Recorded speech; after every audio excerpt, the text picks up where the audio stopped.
दोस्तों बीच मैदान में ही ऋषभ पंत पर भड़क उठे विराट कोहली। दौड़ गए थे विराट रन के लिए, रास्ते से कर दिया पंत ने मना।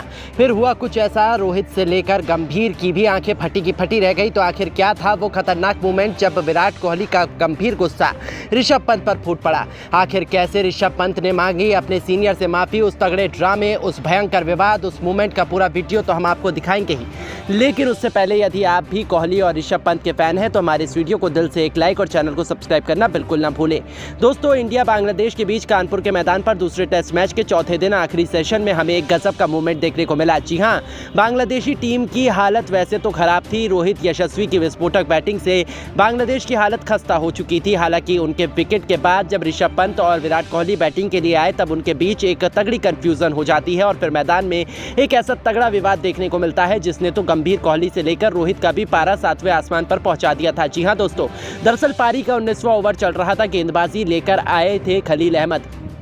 उनकी दूसरी गेंद पर विराट कोहली ने शानदार डिफेंस किया और तेजी से चीते की तरह वो रन के लिए दौड़ पड़े। उधर से ऋषभ पंत भी दौड़ दिए, लेकिन जैसे ही पंत ने देखा कि वो रन आउट हो जाएंगे तो आधे रास्ते से ऋषभ पंत ने विराट कोहली को रन लेने से मना कर दिया। हालांकि तब तक बहुत देर हो चुकी थी, विराट कोहली आधी पिच तक पहुंच चुके थे। ऐसा लगा था कि अब तो विराट का काम तमाम है, लेकिन दोस्तों तभी एक बहुत बड़ा चमत्कार होता है। जी हाँ दोस्तों, गेंदबाज ने तेजी से दौड़कर गेंद तो उठा ली थी, लेकिन ज्यादा चालाक बनने के चक्कर में वो गेंद को विकेटों के अंदर मार नहीं पाया और विराट कोहली को बहुत बड़ा जीवन दान मिल जाता है, जिस पर तो खुद कोहली को भी भरोसा नहीं हुआ था, क्योंकि इतना आसान सा रन आउट कौन ही छोड़ सकता है।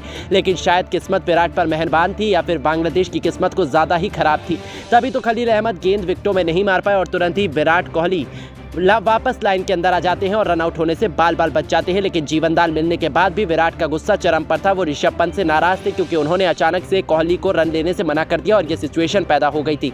कोहली का गुस्सा देखने लायक था, यहाँ तक कि ये गलती, ये मोमेंट देखकर तो पवेलियन में बैठे रोहित और गंभीर के भी होश उड़ गए थे।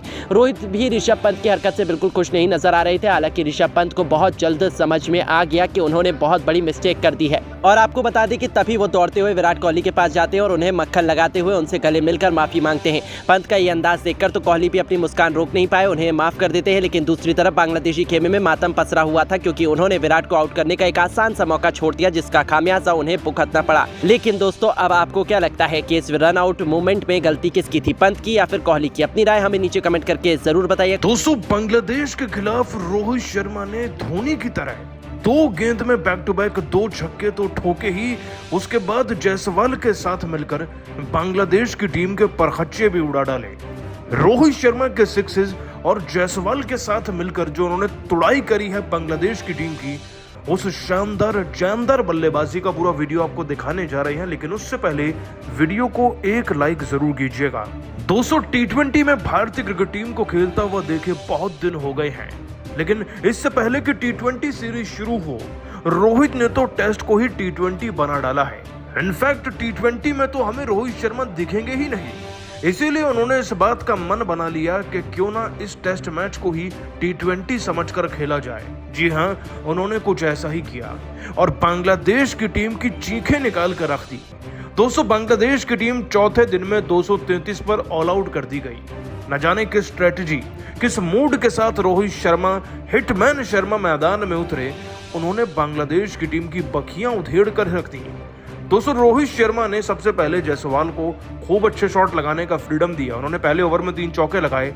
उसके बाद जब अगले ओवर में खलील अहमद नाम का गेंदबाज रोहित के सामने आया तो पहले ओवर की अपने पारी के पहली गेंद पर उन्होंने लॉन्ग ऑन की तरफ से एक जबरदस्त छक्का लगा दिया। सबको लगा कि ठीक है, एक छक्का है, लेकिन अगली गेंद पर फिर से दोस्तों Rohit Sharma deep square leg की तरफ से छक्का जड़ते हैं अपना सिग्नेचर पुल शॉट लगाकर। इनफैक्ट दोस्तों जायसवाल भी रोहित को कॉपी कर रहे थे और वो 6 चौके लगा गए देखते ही देखते। इधर दोस्तों जायसवाल चौके लगा रहे हैं, उधर रोहित शर्मा छक्के लगा रहे हैं, जिसके चलते एक ऐसा इतिहास बन गया है आज टेस्ट क्रिकेट में जो कि आज तक कभी नहीं बन पाया। दोस्तों दोनों ने मिलकर 3 ओवर के अंतराल ही 50 रन बना दिए। जरा सोचिए, सामने वाली टीम 250 से पहले ही आउट हो गई और आप 50 रन 18 गेंदों में बना चुके हैं।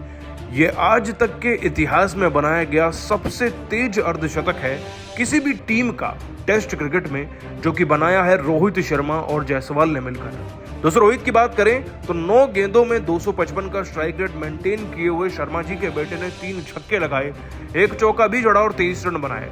उधर जायसवाल ने 13 गेंदों में 6 चौके लगाए, 1 छक्का लगाया और बना डाली 30 रन की भीमकाय पारी, जिसके दम पर भारतीय क्रिकेट टीम ने बांग्लादेश की टीम के हलक सुखा के रख दिए थे। और दोस्तों अब तो जीत हमें साफ दिख रही थी, क्योंकि भारतीय क्रिकेट टीम बड़ा टारगेट बनाने वाली है और उसके बाद बांग्लादेश को ऑल आउट कर इस मैच को जीतने भी वाली है। दोस्तों रोहित शर्मा की बल्लेबाजी, टीम का रिकॉर्ड, जायसवाल की परफॉर्मेंस आपको कैसी लगी? नीचे 10 में से उन्हें आप कितने नंबर देंगे जरूर बताइएगा। 204 दिन के खेल में हवा में उड़कर रोहित शर्मा ने 37 की उम्र में ऐसा कारनामा कर दिया, ऐसा खतरनाक कैच पकड़ा कि देखकर दिग्गजों की भी हवा टाइट हो गई। कैसे रोहित शर्मा के इस कैच ने पूरे मैच को पलट कर रख दिया है। आपको रोहित शर्मा का यह बेहद ही खतरनाक कैच दिखाएंगे, लेकिन उससे पहले आप सभी किसको बेहतर फिट खिलाड़ी मानते हैं, रोहित को या विराट को? नीचे कमेंट करके जरूर बताइएगा। दोस्तों आखिरकार 2 दिन के विलंब के बाद भारत और बांग्लादेश की टीम के बीच में चल रहा सीरीज का दूसरा टेस्ट मैच फिर से शुरू हो चुका है। कहने को तो इस टेस्ट मैच के 3 दिन हो गए हैं, लेकिन ले देकर पूरे 35 ओवर ही डाले गए थे, जिसमें बांग्लादेशी टीम ने 3 विकेट गंवाकर 100 से ज्यादा रन जुटा लिए थे। लेकिन अब भारतीय गेंदबाज तैयार थे भूखे शेरों की तरह बांग्लादेशी टीम के विकेट्स लेने के लिए, और आते ही दोस्तों जसप्रीत बुमराह ने पहला विकेट भी लिया। दोस्तों बुमराह ने मुशफिकुर रहीम को 11 रन पर क्लीन बोल्ड किया था, लेकिन इसके बाद एक बड़ा नाम जो कि मोमिनुल का साथ दे सकते थे वो लिटन दास थे। टीम के विकेटकीपर बैट्समैन लिटन दास एक बहुत ही सॉलिड खिलाड़ी है। ऐसे में इन्हें आउट करने के लिए एक खास रणनीति सिराज ने तैयार करी, लेकिन इसको रोहित शर्मा ने अंजाम दिया। दरअसल पूरा वाक्य पारी के 50वें ओवर का है।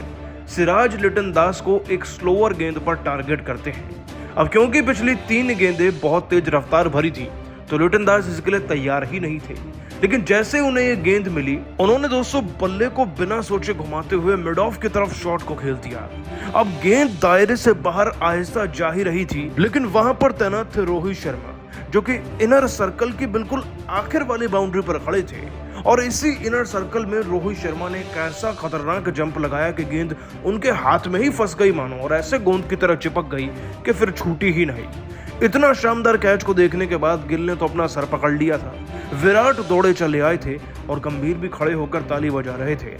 दोस्तों ये कैच केवल एक शानदार कैच नहीं है, बल्कि उतना ही तगड़ा जवाब भी है उन लोगों को जो रोहित शर्मा की फिटनेस पर सवाल उठाते हैं। वो फिट भी हैं और इस तरीके से कारनामे भी कर रहे हैं। रोहित के इस कैच से हमें मिला बांग्लादेश की टीम का 5वां बड़ा विकेट, और इससे बांग्लादेश की टीम बैसाखी पर आ गई थी। भले ही मोमिनुल हक अपने शतक के करीब थे, लेकिन रोहित शर्मा ने इस कैच से बांग्लादेश की टीम की रीढ़ की हड्डी को तोड़ कर रख दिया था।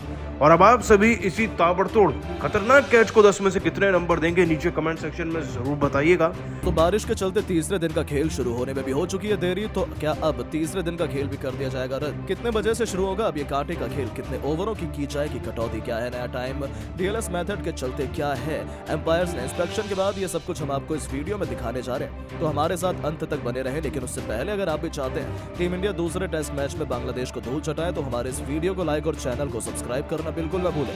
दोस्तों चेन्नई के मैदान पर 280 रनों से धूल चटने वाली बांग्लादेश की क्रिकेट टीम कानपुर के मैदान पर भी अपनी इज्जत बचाना चाहती थी। हालांकि पहले दिन बारिश के इरादे तो कुछ और ही थे। मूसलाधार बारिश और खराब मौसम के चलते पहले दिन का खेल बहुत जल्दी रद्द कर दिया गया था। यहां तक कि केवल 35 ओवर में 107 रन 3 विकेट के नुकसान पर बांग्लादेश बना पाई थी, और तभी अंपायर ने खराब मौसम को देखते हुए फैसला किया कि आगे का खेल नहीं खेला जाएगा। तो दूसरे दिन तो हालात और भी ज्यादा खराब हो गए, जब बिना एक भी गेंद फेंके दूसरे दिन का खेल रद्द कर दिया गया। इसके बाद तो करोड़ों क्रिकेट प्रेमी निराश हो गए। यानी कि तीसरे दिन का खेल और भी रोमांचक मोड़ पर आ गया था, क्योंकि जल्द से जल्द टीम इंडिया बांग्लादेश को ऑल आउट करना चाहती थी। तीसरे दिन सुबह 9:30 बजे से मैच का शुभारंभ होना था, लेकिन गरीबी में आटा गीला। शायद बांग्लादेश की किस्मत कुछ ज्यादा ही अच्छी थी, तभी तो तीसरे दिन भी सुबह 2 दिन हुई बारिश से मैदान गीले होने के चलते 9:30 से शुरू होने वाले मैच में देरी हो गई। जी हाँ, एक तरफ बारिश हो रही थी तो वहीं दूसरी तरफ मैदान काफी गीला था। एम्पायर बार बार मैदान में जाकर इंस्पेक्शन कर रहे थे और कोशिश कर रहे थे कितने बजे तक मैच शुरू हो सकता है, लेकिन हालत काफी ज्यादा खराब नजर आ रही थी। स्टेडियम में बैठे हजारों फैंस मायूस थे। टीम इंडिया के चेहरे पर भी निराशा थी क्योंकि बांग्लादेश को वापस करने का एक मौका मिल रहा था। अब केवल 3 दिनों का खेल बचा हुआ था, उसमें 4 पारियां समाप्त करनी थी और यदि ऐसे ही बारिश होती रही, मैदान को खेल के लिए तैयार नहीं किया जा सका तो धीरे धीरे मैच ड्रॉ की तरफ बढ़ जाएगा। कोई भी नहीं चाहता है क्योंकि टीम इंडिया के पास मौका है बांग्लादेश को बुरी तरीके से रौंदने का, लेकिन बारिश ने बांग्लादेश को नया जीवन दान दिया है। बांग्लादेश तो बिल्कुल खुश होगी यदि ये मैच ड्रॉ हो जाता है, लेकिन हिंदुस्तान ये नहीं चाहता है। तभी रोहित कोहली सभी अंपायर से रिक्वेस्ट कर रहे थे कि जल्द से जल्द मैच को शुरू किया जाए। अब मौसम और पिच के हिसाब से जो परिस्थितियां बनती जा रही हैं, उस हिसाब से अंपायर ने 12 बजे दोबारा इंस्पेक्शन करने का फैसला किया है। हालांकि यह कहना गलत नहीं होगा कि मैच को शुरू होने में 3 घंटे से अधिक समय लग सकता है।